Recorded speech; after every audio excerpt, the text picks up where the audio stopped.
The advice and opinions expressed by the host of Autism Live and her guests are meant solely as suggestion and should not be in any way construed as child-specific advice. The Center for Autism and Related Disorders advises working with a board-certified behavior analyst who has experience with autism before starting any intensive behavioral intervention. Any choices you make in determining your child's treatment are completely at your own discretion.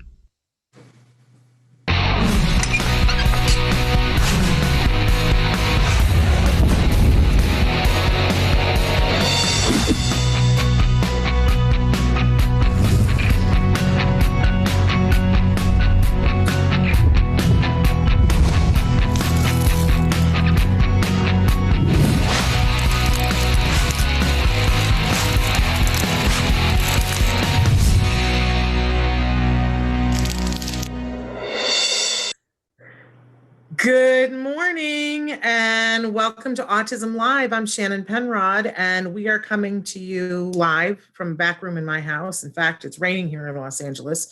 And so if you start hearing the pitter patter of drumming, it is not a drum circle in my house, it is the rain.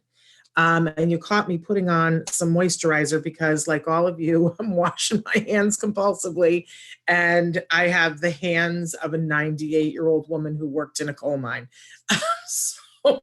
And like it's crazy what a difference it makes just to put a little lotion on every once in a while. So I've got the whole thing where my knuckles are starting to like crack and bleed. This is not good. It used to be that way. I went to college in upstate New York. And sometimes, you know, just the winter, it would just take it right out of your hands and your knuckles would crack and bleed. It's not a good situation. You got to keep on top of it. So there I am.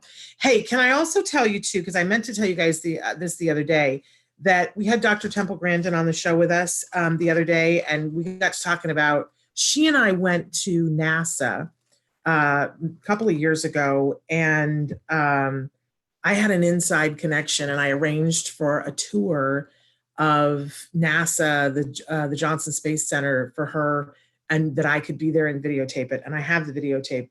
We got to do something with that at some point because it was amazing. Can I just tell you, to be at NASA, if you're a space geek, come on. And I am. To be at NASA with Temple Grandin and a bunch of astronauts, stop. Like I was in seventh heaven. But, so we were sort of relating. At one point, we got a tour. They have a life-size model of the International Space Station on the floor. And usually when people do the extra special tour, they get to walk by it. Well, when you're Temple Grandin, you get to go in it. And when you're there filming with Temple Grandin, you get to go in it by yourself with a camera and wait to catch the shot of Temple coming into the space station. Oh my gosh, so exciting. So anyway, she and I had a really good time that day and kind of bonded over it. It was crazy, crazy good. So we were talking on the show about that, this being in isolation kind of is sort of what it must be like for the astronauts, right?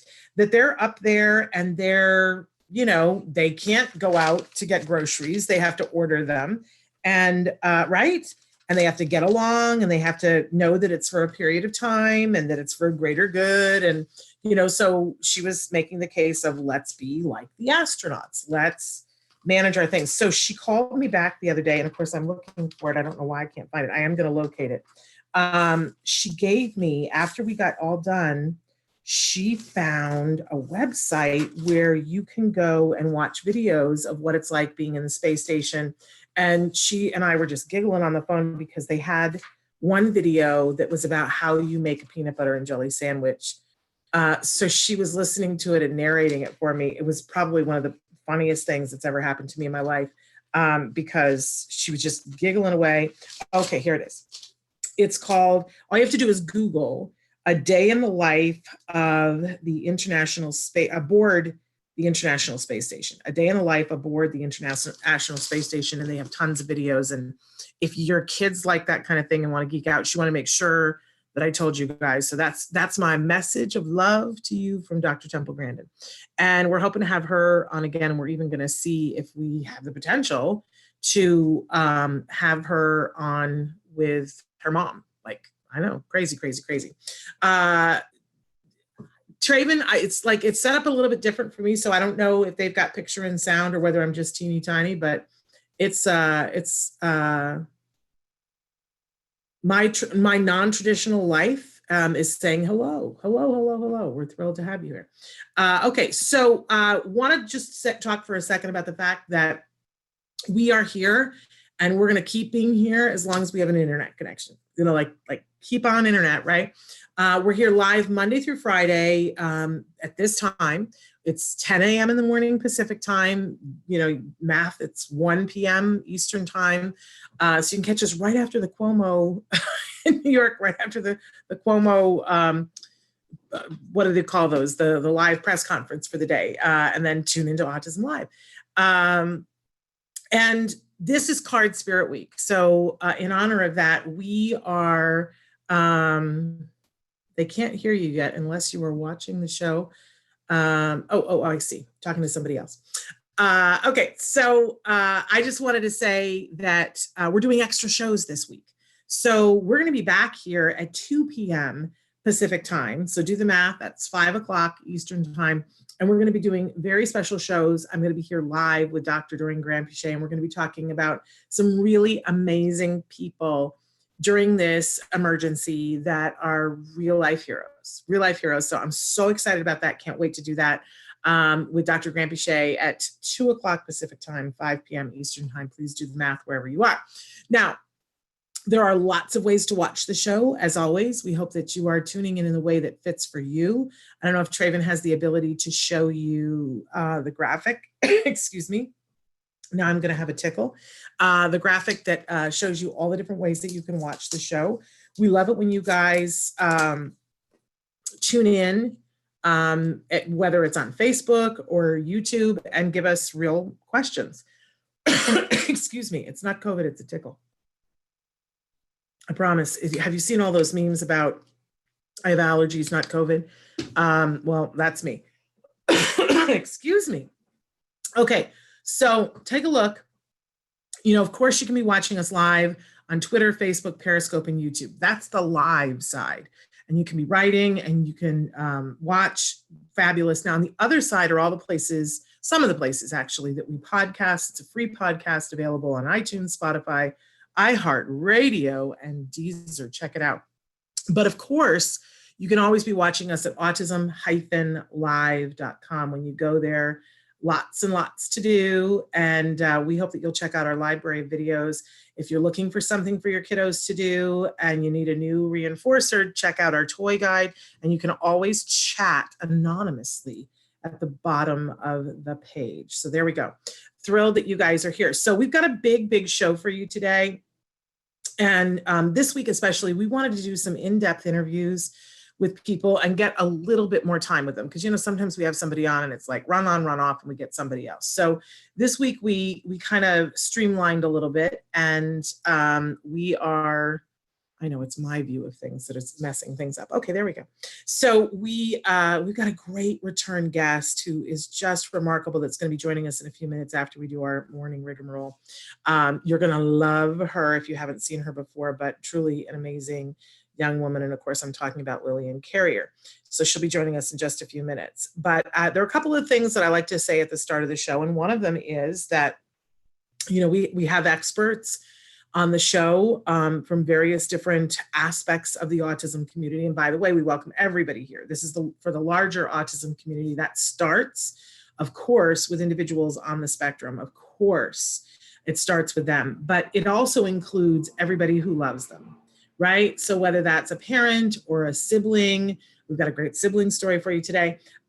Whether it's a teacher or grandparent, we welcome those people to be here too, because we know that while it's not one size fits all, we all have one thing in common, and that's that we care about individuals on the autism spectrum and making sure that they get employment opportunities, that they have housing opportunities, that they are treated with the dignity that they deserve, right? Have access to the resources that they need as individuals. So, but on top of that, we invite experts. I always like to remind you that I am not one of them. No. My role here is just to sort of be moderator. I used to say, like an old time switchboard operator. I want to hook you up to the things that you want. And we love it when you guys write in questions and tell us what you need. So what I need is someone who can cut hair better than I, because have you noticed it's getting shorter? I told Dr. Gramsci, I'm systematically desensitizing our audience to me being bald, because every day I take off a little bit more. We're going to do a montage at some point of Shannon's hair since COVID. You will see that it has changed dramatically, much, much shorter. And it's, it's just, I think we should have a pool to see what day am I bald. Like, it's not, people are having pools about what day are we going to return to. I think we should do the pool about what day will Shannon be bald on the show, because I think that's coming sooner, folks. Okay, so having said all of that, we welcome you here. I hope that you will be here and write in and tell us what you need, because I know that I know everybody's got different things going on, right? But we're all in this together. I can't stress that enough, right? So, and I'm here with you, and our guests are here with you, and we care about you. So write in and tell us what you need. Having said all that, we like to start Monday morning with something we fondly refer to as the jargon of the day. This is when we take on one word, one phrase, one acronym. We try to figure out what in the hey nani are the experts talking about. What does this have to do with us? Why should we care? I don't really have time for this. Used to be my mantra, right? But the truth of the matter is, if these terms can save you time and money and energy and get you progress faster, then they're useful, right? And that is the intent of us doing Jargon of the Day, because we know that it's just so overwhelming. Oh my gosh.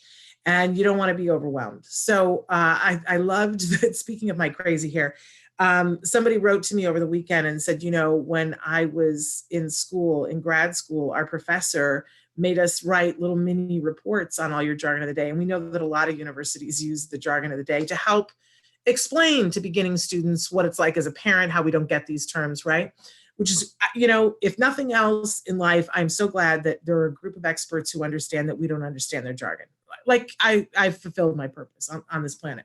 But he made a point of telling me that all the students would write these up, but their favorite part was seeing what my crazy hair looked like over the different days. I was like, I'll take that.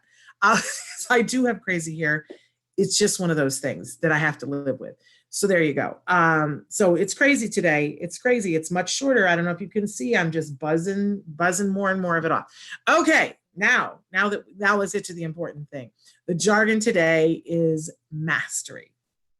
Now, this is one of those words that's very deceiving, right? Because we all go, well, I know what mastery means. I don't need you to define that for me, Shannon, except that where it applies to autism, it's a little bit different than what we would think, because it's a very specific thing, like all things in psychology, right? So let's go ahead and look at the actual definition, see if we can poke a little fun at it, and then we'll look at the working definition. So the actual definition of mastery is the point at which the child is said to have successfully acquired the target behavior determined by previously established criteria. See, they were doing okay, and then they just had to let the whole thing go to hell in a handbasket, right? Because I'm like, the point at which the child has acquired the target behavior. I can sort of figure out what that means, but then determined by a previously established criteria, and you've lost me, right? So let's take a look at our working definition and see if we can't make sense of this. And I got to tell you, this is really deceptive, because you go, it's just so easy, right? But stay with me. So the working definition is when the child has independently demonstrated the desired skill at the desired level. Okay, so great. This is what we want, right? We want the child to learn something, and we want them to be able to do it at a certain level, right? But who decides that? Who decided, first of all, who decided what the skill was? And then how do we know that they have it? Because I know as a former teacher that sometimes you teach something to somebody and then you find out, they didn't really learn that. I got to go back and reteach it, right? And if what we're trying to do is teach someone important life skills, we want to know that they learned it properly. So, it's an old teacher trick that before you start to teach something, you decide, how will I know whether they've learned it? You set parameters and you go, all right, I want to, I used to teach, for a while I taught ninth grade English, and I was going to teach Romeo and Juliet. So before I started teaching Romeo and Juliet, there's a lot there, right? to teach it. But, so I had to decide, I'm teaching it to ninth graders. What are the concepts that I want them to get, and how will they be able to demonstrate that they got the concepts of Romeo and Juliet? So I don't just charge in blindly and go, I hope they got it, right? I hope they're able to do it. I gotta have an idea of where I'm trying to get to. So, and that's true with anything. So if we're trying to teach a child how to, say please and thank you, right? We want to, we say, okay, here's the targeted skill. We want them to say please and thank you in the appropriate times, because you don't want just running around saying please, please, and thank you, right?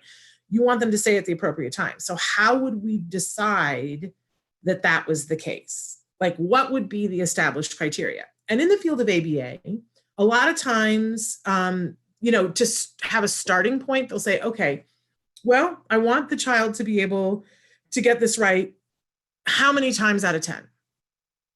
Do I want them, and it's going to be different for each child. So for some children, we would say, I want them to get it right 5 times out of 10.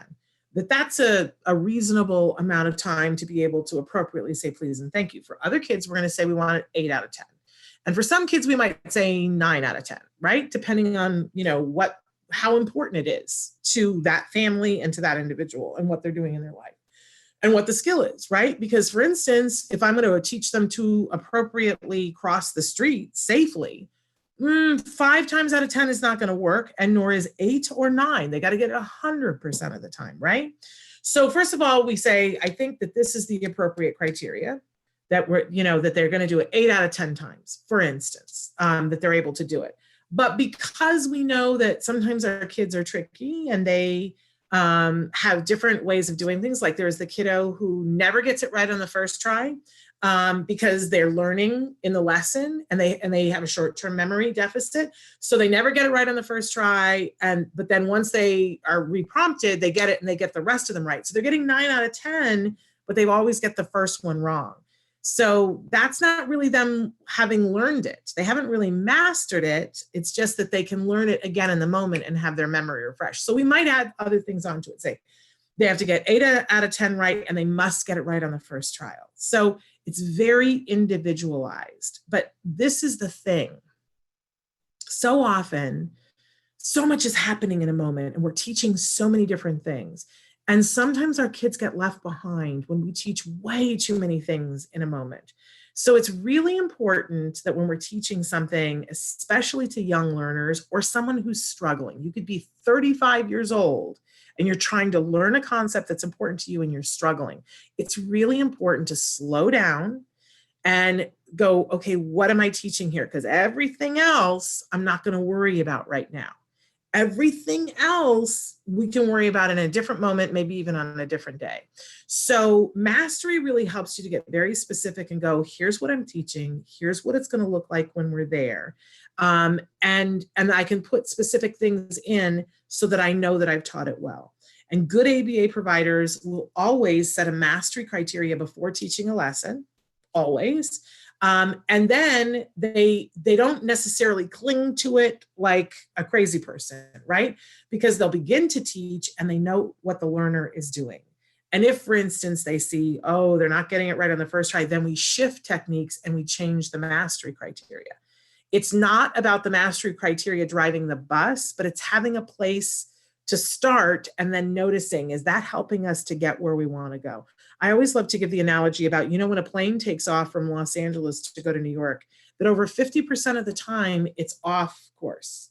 But the pilot keeps checking to go, okay, I gotta go this way, I gotta go that way. And they arrive in New York, but they kept checking to see where they're going. So mastery helps us to set a criteria and say, okay, this is the path we're taking. Oh, look, we got off there. Okay, we're gonna adjust the mastery criteria so that we get to the final place, which is that the individual, not necessarily a child, the individual has a basic understanding of this and is able to do this in different settings with different people in different circumstances. So that's mastery. It's what we all want, right? And then from mastery, we want to jump to generalization, which we'll talk about probably tomorrow. I think if I'm not mistaken, that is the jargon for tomorrow, because a lot of times I like to put them together. Okay, so that's mastery and super duper important. Moving on, we always have a question of the day. And our question today is very apropos. Have you watched Everything's Gonna Be Okay? Have you watched it? Because if you haven't, I really want you to take a couple of minutes and I want you to watch the show. And you'll see our guest is an actress who's on the show and somebody who's very important to the show and is a consultant on the show. We have turned into diehard fans of autism-live. I got to see the pilot months ago and I was talking about it to everybody. And then of course the show aired, and the entire first season is available now. And it's funny because we all talk about this show and say we love it, we're addicted to this show, but we all have to watch it like this. like we're like, oh my gosh, like most of the show. Because it's that out there, you guys. It's on Freeform, but you can watch it on Hulu. And it's really incredible. Now, I will say this is not for your little kids. This is a very adult content. I would say, though, if you have a teenager who's on the autism spectrum, you definitely should be watching this yourself, and that you should consider which shows and how you would want to sit and talk about this with your teenager as a springboard to the conversations that we all need to be having with our teenagers, as uncomfortable as we may be about it. These are essential questions. There are many things we're going to talk, but you need, oh my gosh, it's so funny, you guys. I find myself mourning a little bit in this isolation about the fact that it's not still on, because Josh Thomas, who is the writer and the creator and the star of the show, I'm dying to know what his take on COVID is. Just dying to know what it would be like for this family to be in isolation. Just the very thought of it, oh my gosh. Okay, so watch it, and then write to us and tell us what you think. Be prepared. You're going to be shocked. I'm just going to tell you right now, it's shocking. It's so good. So good. Okay. And then we always have a topic of the week. And our topic this week to get us through, helping us, is very simple. What are you passionate about? I loved that somebody asked the question the other day of Dr. Temple Grandin about, how do I know the difference between something that my child is essentially passionate about? That wasn't quite how they worded it, but essentially, the difference between being passionate about something and perseverating on it. And I loved her answer, because she said, it's just a matter of how you utilize it. But the truth of the matter is that most successful people in this world who've gotten really good about something, I'm sure that at some point somebody said that they were perseverating on it. And too often, I think that the things that folks on the spectrum are fascinated about and into and that are perseverating on, sometimes people get real emotional about that. I think it's passion. I think if the parents that I have seen that have said, I'm going to feed that passion, have found that their kids don't go down a well where that's all they do, but instead it opens them up to the world and the world to them. So I'd love to hear from you guys. What are you passionate about? I'm passionate about helping you to find the answers that you need. That's what I'm passionate about. I'm also passionate about my kid. I'm passionate about fireworks. I'm passionate about the universe and I'm passionate about a lot of things. But I want to hear from you. What are you passionate about? Okay, now I told you that we have an amazing guest on the show today. And it is a cast member from Everything's Gonna Be Okay. We are welcoming back to the show Lillian Carrier. She plays Drea on Everything's Gonna Be Okay. And she's an amazing actress, and we're so thrilled. I think that we're welcoming her right now to come into the show. Lillian, are you there? She was in the waiting room. Let's see if they're able to connect her in so that that she can be here with us. She's there. Lillian, good morning. Can you hear me? Hi, Lillian. How are you? I'm good.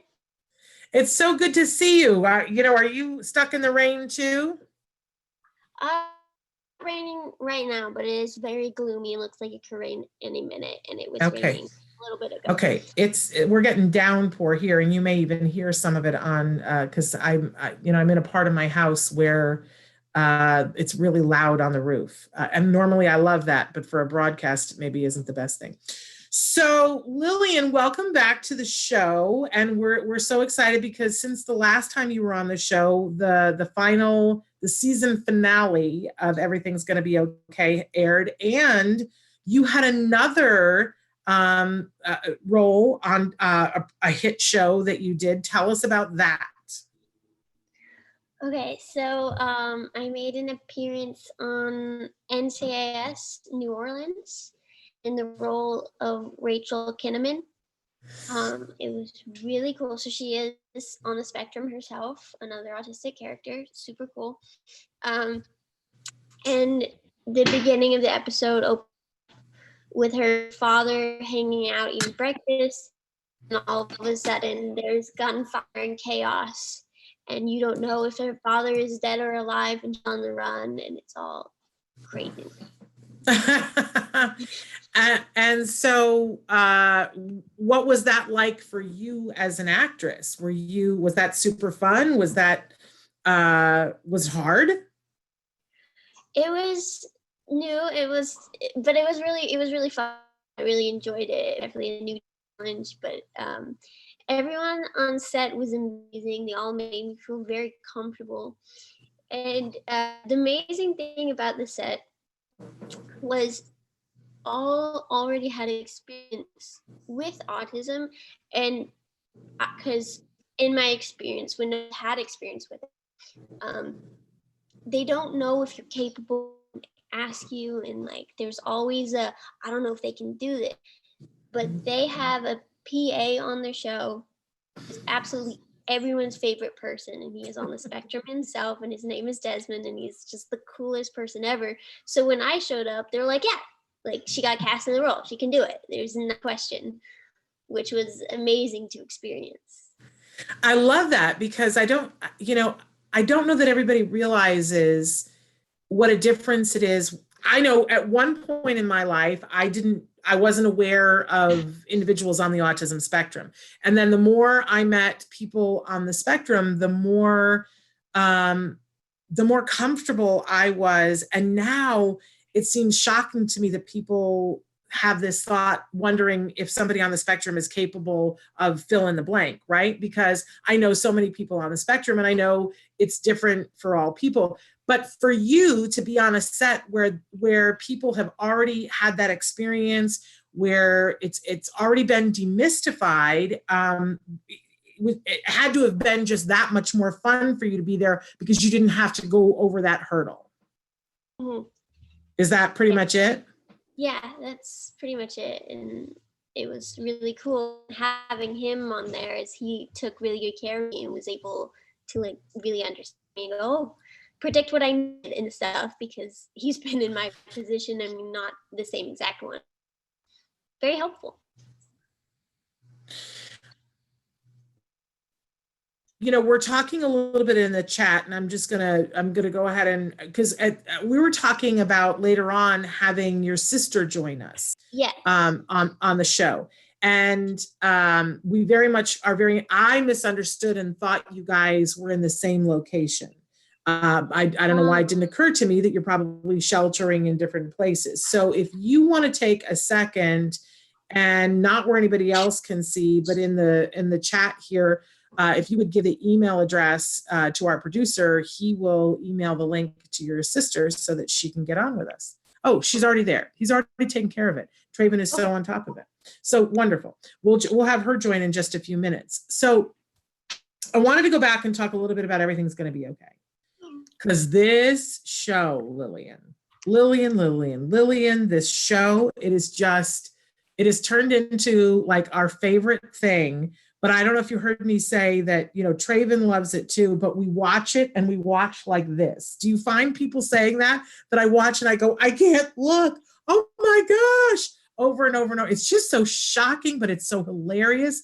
Do you have other viewers that are telling you that they find themselves like having to like cover their faces and cover their eyes because they're like, oh my gosh, that's happening? Or am I the only person? I feel it's more the parent side because are you saying we're funny daddies? Thinking of your children in that situation is very different than thinking of yourself in that situation, right? I'm sure you're right.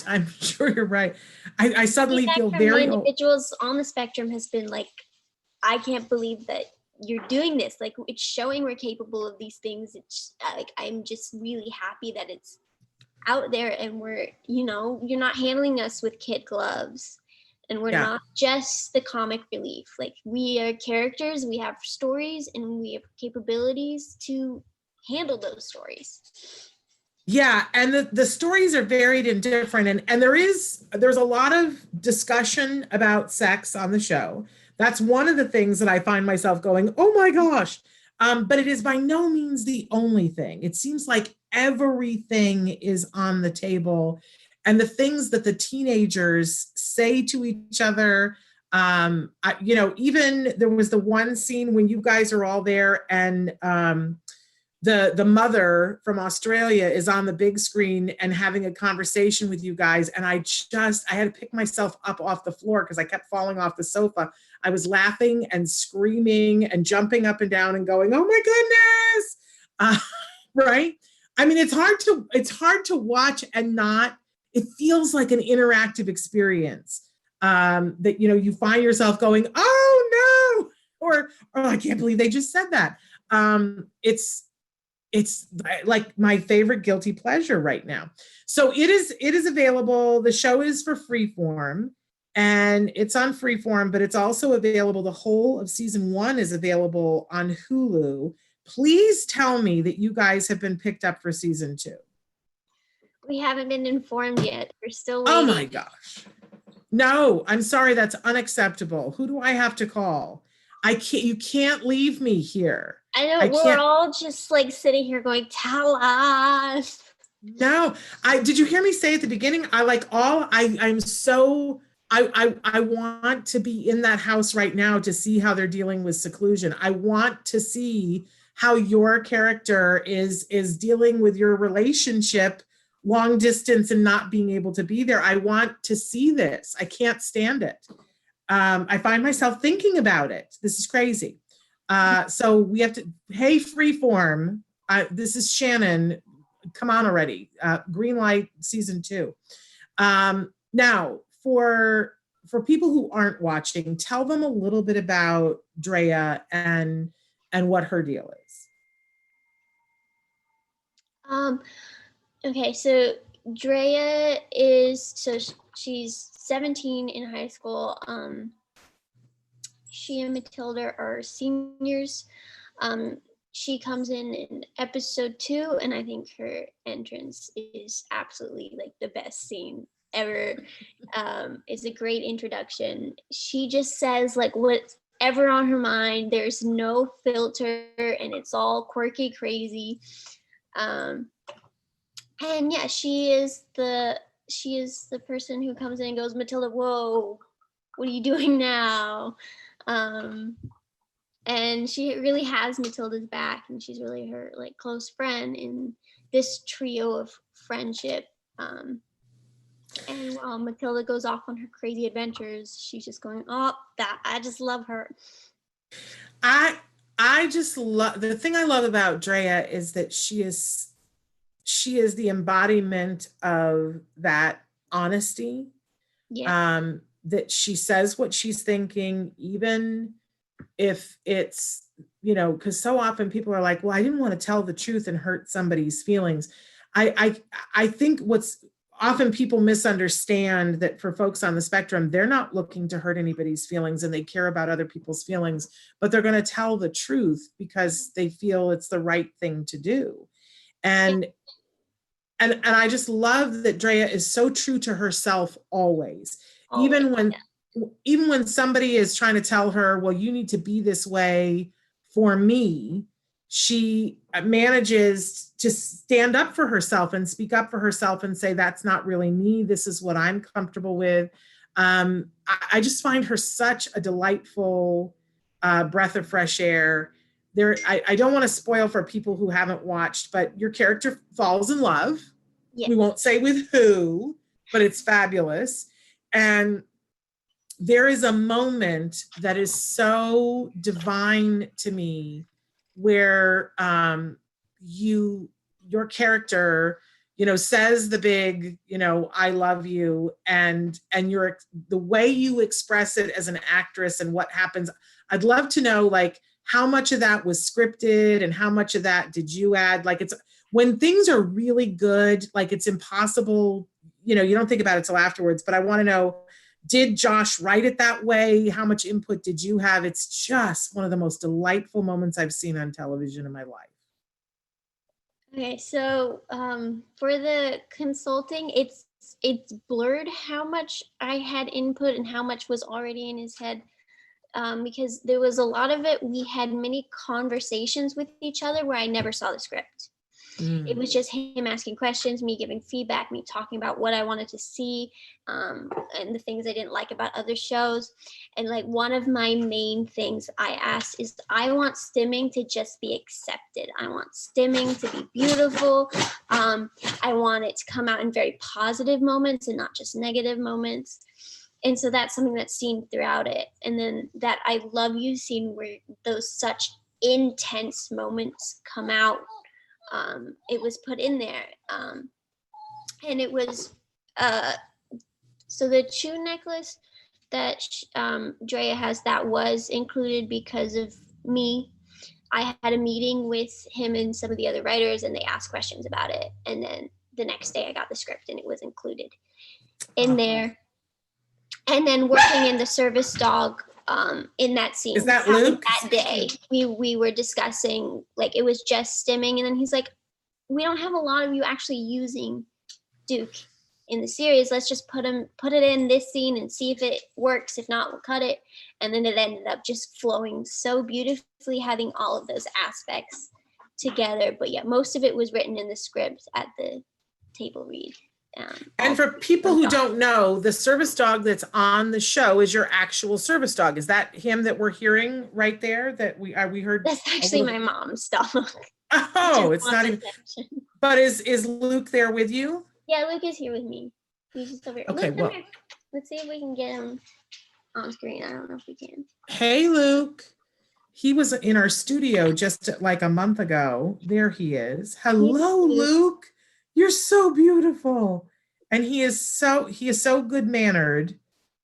He is just a charmer. He is. But he's on the show playing the role of, his name is Luke, but he's on the show playing Duke. And he is delightful on the show as well. We're just thrilled to see him there. Now, you had done a little bit of acting before this. Is that correct? I've done theater in like high school years back, but nothing like this. This was my first thing. Yeah. Was it your intention? Did you ever say to somebody, look, I want to be a working actress? Was that what your goal was? Or you literally it was never a plan of mine. I mean, I always thought it might be a cool thing to do, but it was never initiated as a plan. It was never like a big dream of mine. I just enjoyed learning and hanging out with my friends doing it, and I had fun doing it in high school. But no, my plan was either to go into some sort of biology field, and then I ended up in school going for a teacher's certificate to hopefully work in like elementary school, preschool, and then maybe work my way up to eventually be a biology teacher. But like school is really hard for me. So I didn't know if I could make it to that level. And yeah, I was in college at the time. I was taking one class for my teaching degree, and the audition came up, for Matilda, and I went for it. So I was like, why not? And ended up with the role of Drea. And yeah. But so now has this all changed for you? Now is it your intention to be an actress for the rest of your life? Or what do you think? I'm gonna ride this ride as long as I can. I don't know if this will be the rest of my life, but it's definitely something I'm pursuing. I have an agent and a manager now, and I'm learning about the industry and how to audition and do all that. And I've gone on a couple, and so I got NCIS. And yeah, hopefully this continues. But in the meantime, I do autism most days and then audition whenever I get a chance. Well, great segue. Let's talk a little bit about autism, and you tell me when you want your sister to come in. Yeah, that's going to be part of the conversation about okay, so Chloe, Traven, can we have Chloe join us? And maybe, if you wouldn't mind, Lillian, would you introduce your sister to us? Okay, so I have a twin sister. Her name is Chloe. Together, along with my mom, we founded a nonprofit called Autism that supports adults on the spectrum. Hello, Chloe. Hi, Chloe. I sort of met you a couple of weeks ago at the tweet event, but I don't think I actually I don't think we had a big long conversation, and I didn't realize is that your dog that was there that night? Yeah. And what is your dog's name? Benji.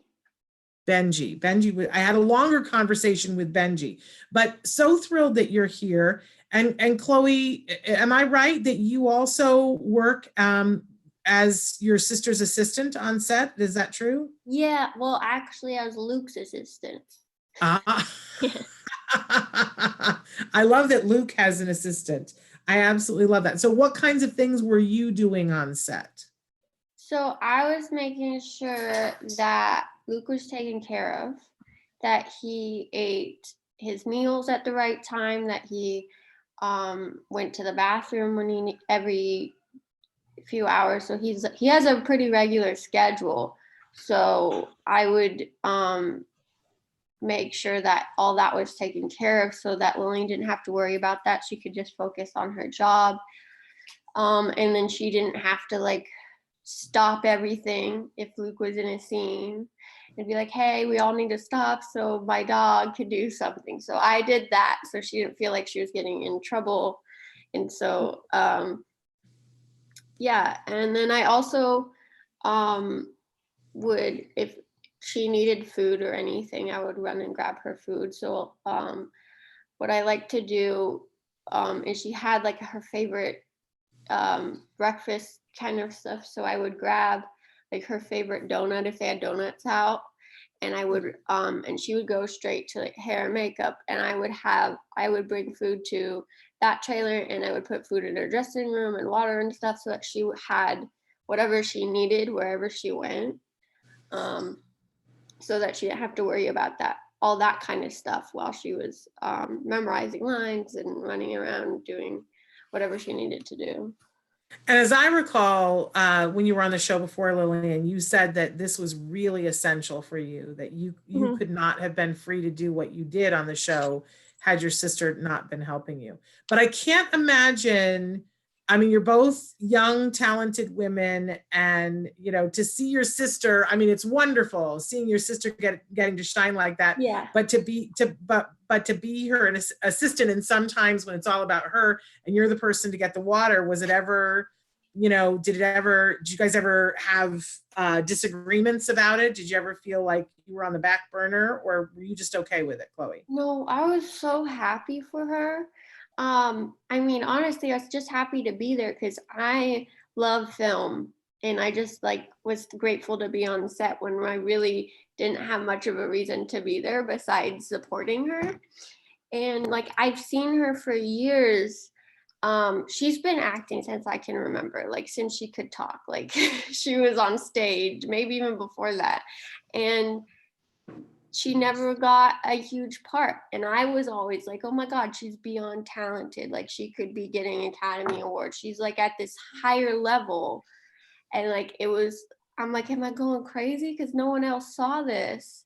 And then she auditions and gets a part written for her on a show. And I'm like, okay, someone else at least sees this talent, you know? And so I was like so happy for her, and seeing her validated in the way like everyone was validating her on this set that like I've never seen before. It was just incredible to see that. Well, I gotta say, what a remarkable sister you are. And Lillian, how lucky are you for both of you, how lucky are both of you to have each other? What a wonderful thing. I'm impressed that two sisters could be so wonderful.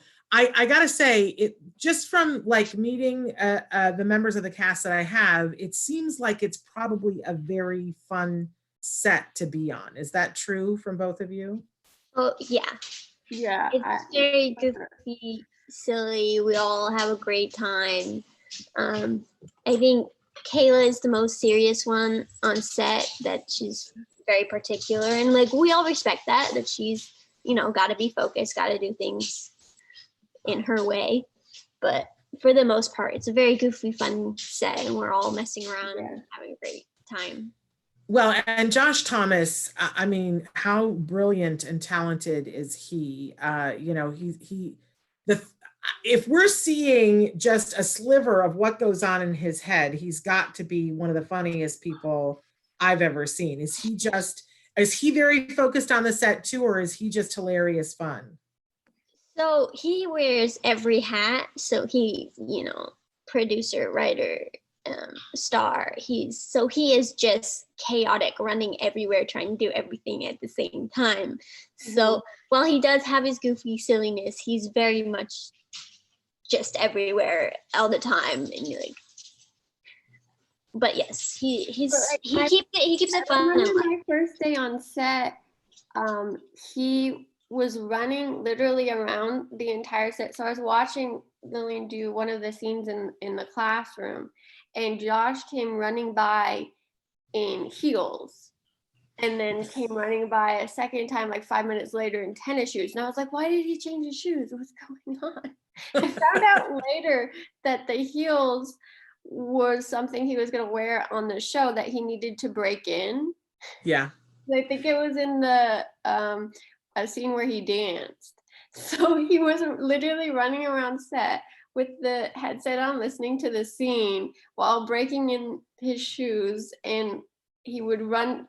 The reason he was running past me was he was going to set to tell someone some note about the acting or directing. I can't even imagine, because the show is so hilarious. I remember the scene where he was dancing in the heels. Too much fun. A couple of people have written in and said some things. Donna wants you to know that it's so cool to see stimming accepted, Lillian, because I know how important that was to you. And she says echolalia too. And then Heather says it's to both of you, it's incredible to see how much you've both grown as people since taking on this role. So truly wonderful. And Heather, thank you for writing that in. Probably somebody who must know you both. So tell us about autism. We were going to talk about that. So Chloe, is this somewhere you want? Well, autism started because after high school, we couldn't really find any programs or services that were really working for us, and or that even existed. So we started just talking about like all the things that we wish existed. And I remember all these people in our town, when they would get a diagnosis, or their kid would get a diagnosis, we were the go-to people, like, what do we do now? And so we started to go like, why are we waiting for someone else to create this? Why don't we? And so we started, that's sort of how autism started. And we were pretty much doing it before we made it an official company. And so some of the things I wanted was like just someone older or further along in their autism journey that I could talk to about the things I was going to. So we started mentorships. We started a life map program where you meet with someone who helps you break down your goals into manageable achievements once a week. We started support groups and social activities. You know, just all Sounds amazing. Yeah. Where can people go to find out more information? Autism.com. Okay. And then is it just, can people only participate in your community, or is it something people can participate with from a distance? Well, right now it's worldwide because everything's online right now. We're not doing anything in person, but we do in-house as well normally. But right now, and also everything all the way through May, I believe, is free right now. If you wanted to try out any of our services for the next month or two and see if you like it. Okay, cool. You know, we didn't really talk about this in the beginning because I sort of feel like it, you know, I don't know whether it's anecdotal or not, but you know, I had the opportunity to talk to Lillian before on the show, but not with you, Chloe. So people are asking questions on, you know, in the chat and online and on our live feature about, so Lillian, I always hate to ask people to disclose what their diagnosis is. And I'm not going to ask you guys, but if you choose to, I guess I could say that. If you choose to talk about how you identify yourself, they're asking how you guys each identify yourselves. Oh, so we're very open about this, that autistic, 100% autistic, diagnosed at the age of 16. Yeah, we were diagnosed at the same time. So, and are you the only two kids in your family, or do you have brothers and sisters? We have another sister. Okay. And, you know, obviously we're not going to ask her, she's not here to identify herself, but I would imagine that how you are, even though you're twins and you both have this diagnosis, I would imagine that you are still very much your very own people and that you have very different issues and needs and concerns. Is that true? Or are there things that you guys have very much in common? Yeah, we're very, very different people. We're almost very, very different needs. Are you willing to talk about that a little bit? Like what are the things that are particularly of interest to you, Lillian? What are the things that you struggle with, maybe? Yeah. So I love rules and logic and everything fitting in their perfect box. And when it doesn't, like, my mind breaks down and I have like huge trouble comprehending, and all I want to do is solve it. And usually when that case happens, and there are gray areas in life, there isn't a solution, and that just, I can't handle that. That's a huge problem. Where Chloe seems to just live in the gray area a lot of times. Is that true, Chloe? Yeah, yeah. Interesting. I'm cool with not having answers to everything. I think it's even kind of cool to like that. So I gotta say, in this possibilities, this COVID isolation, which is driving a lot of people bonkers because we want answers and people want to know, when is it going to end? How are you both coping with this? I think for the most part, I'm doing pretty well. I have a friend staying with me who normally lives alone. So she has to come stay with me during this time. And she's keeping me sane. But recently I've just gotten used to hanging out with friends, which is a very new thing for me. And I miss that. And so this is a new feeling I'm dealing with. Have you tried hanging out like in this format on a Zoom chat? Yeah, I don't like it so much. It's weird. It's there's like a lag, and you know, I always feel like I'm interrupting people, but it's better than nothing, but it's not the same. Right. Not the same. And Lillian, how about for you?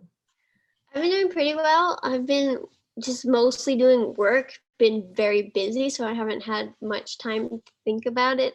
I know at the beginning I dove in and did like tons of research on it, but now I just feel like that just drives me crazy and it's not a good idea to do that. So like I stay away from like the news and information, and I'm just like, is it over yet? Just tell me that. I don't need to know anything else. I think a lot of us are that way, but I'm curious, what kind of work are you doing? Is it schoolwork?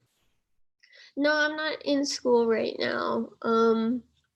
Because I have a job and hopefully the acting continues, so I don't the teaching. I might go back to that eventually. I don't know. But it's autism, so it was a lot of the things converting it to online was me doing lots of research on what programs are out there and figuring out how to make it work. It's what everybody's doing right now. Yeah. So, okay, I'm reading what somebody is saying. Somebody says, thank you for sharing gray. How about light blue or Chloe's own rainbow? Instead of saying that she's hanging out in the gray, that she's hanging out in her own rainbow. I like that. Okay. Okay, they're asking about twin. It seems so hard to find programs for adults in general. I struggle to find support in adult medical care, both for my autism and the set of birth defects I was born with. The part of that is both conditions are studied a lot in kids, even though they are lifelong conditions. So, but the part about, finding programs for adults in general, that's part of what you guys are solving with autism, isn't it? Yeah. So what kinds of things are available right now through autism in this COVID isolation? So we have a life map program, which is an individualized coaching, where the client has some sort of goal, whatever it is, and we help them plan and figure out how to meet that said goal with whatever executive functioning they need help with. And again, they would go to ourtism.com if they want to do that. And is it you guys doing the coaching or is it somebody else? The two of us don't do coaching. We do have someone on the spectrum that does coaching, as well as a couple people off the spectrum. And it would be based on like your needs and your wants and who you want to work with. Wonderful. And then there's mentorship, which is less formal and could be more emotion based. And it's you match with someone who's a little above you and has been through what you've been through. So if you're in high school, you can match with someone just out of high school and talk about what you're going through. And the mentor will be someone who's experienced what you've experienced and can help you through whatever situation that is. If it's you're looking for a job, as someone who just got a job, we're hoping to get more people involved in that. But I love that. It seems like it was something I really wanted growing up, because it felt like everyone I met was lower because I was in programs that were that way. And then someone who's above me was usually neurotypical. And I wanted someone who's like just right at that level that could explain to me. Like, what a very helpful thing. You know? I love it. And again, people can go to ourtism, OURtism.com. Chad writes in and says, I think the dogs are having the hardest time. Do you think that's true? Are the dogs having a harder time than you guys? Yeah. As service dogs, they're used to being out in the world like everyone else. So they're just so antsy and really want to be working again. Are you guys able, where you live, to take them for walks and be safe? Yeah. A little bit, but right now there's just a lot of people walking. Yeah. Around our street seems to be a main street because the trail's closed, so they use our street as the trail. Yeah, I have a big dog that's a rescue dog, and she needs exercise. She needs to be walked. And in the beginning, it was great because nobody was out on the streets, but now it's like, It's crazy how many people are out, and she's not good with that. She loses her mind. She turns into Cujo. They also wanted me to say to you that they said, love you both, really beautiful. You guys are really beautiful, and you are. Unbelievably, we've finished the hour, and it's such a bummer, but I hope that people will visit autism, OURTISM.com, and see all the things that you guys have that are available and participate with you. What's that, Lillian? Yeah, we have a lot of things out there, so please look us up. There's probably something for you. And definitely go and check out the entire first season of Everything's Gonna Be Okay. And we need to start a letter writing campaign or something. I know that everything is a little in flux right now, but we are going to return to doing production, and we need to see season 2 of Everything's Gonna Be Okay. I can't live without it, so we're not allowing that to happen. It's, they have to do it. I don't care who I have to call. If I have to go lay in the road with a mask on my face, but they need to do a season 2. I need this. We all do. And for those of you who haven't watched it, you need to go watch it to see why. And what is the name of the episode on NCIS? So if they missed it, they can go and watch it on demand, Lillian. Relentless, episode 15, I believe. All right. I'm very squeamish and have a hard time watching those shows, but I'm going to pledge to you that I'm going to go watch your episode. But NCIS tends to give me nightmares. Like I'm one of those.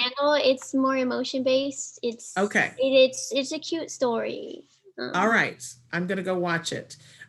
So ladies, I thank you so much for being here with us, and we're gonna look forward to hearing more. And Chloe, thank you so much for joining us. All right, thanks, and give my love to the dogs too. All right, thank you guys. I'm just going to finish out the show here, you guys, and say that we are back here at 2 p.m. Pacific time featuring heroes during this COVID emergency. Don't forget to be here with us. I'm going to be live with Dr. Doreen Granpeesheh. It's a very special week. We're just doubling up our shows. If you're a card parent, don't forget to open your email, because we're sending you emails about the live webinars that we are doing, because we're doubling those up today too. On tomorrow's show, so excited, we're having Matt Asner and Nava Paskowitz Asner. They're going to be talking with us about the Ed Asner Family Center and some of the online things that they have going on that are wonderful resources as well. On Wednesday, it's Ask Dr. Doreen. On Thursday, we're going to have Bonnie Yates with us pretty much for the whole hour, giving you the 411 about what you need to know in this emergency about your upcoming IEP meeting or what's happening with your child while they're doing long distance learning at home. And then on Friday, we've got a very special show. Many of you have written in and said that you have questions about eating and food while we're in this emergency, and it's a great time. I know I know immediately people are going to be like, what are you talking about? It's so hard to get groceries. But the truth of the matter is that some of the things we're going to be talking about are more readily available, to be honest.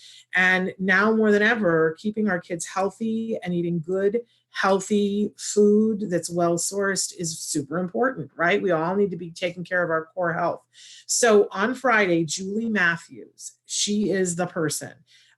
She is the founder of Nourishing Hope. She's been working in this field longer than anybody else, and she is the expert that I can bring you about diet for our kiddos and teens and adults ecosystems, and really for us as well.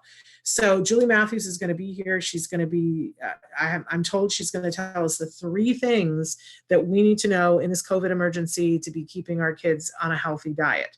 So that's on Friday during Let's Talk Autism with Shannon and Nancy. It's going to be a great week. I'll see you back here in just a couple of hours. Don't forget 2 p.m. Pacific time, so 5 p.m. Eastern time, back here with Heroes with Dr. Doreen Granpeesheh. Until then, give your kiddos a hug from me and one for you too. Bye-bye for now.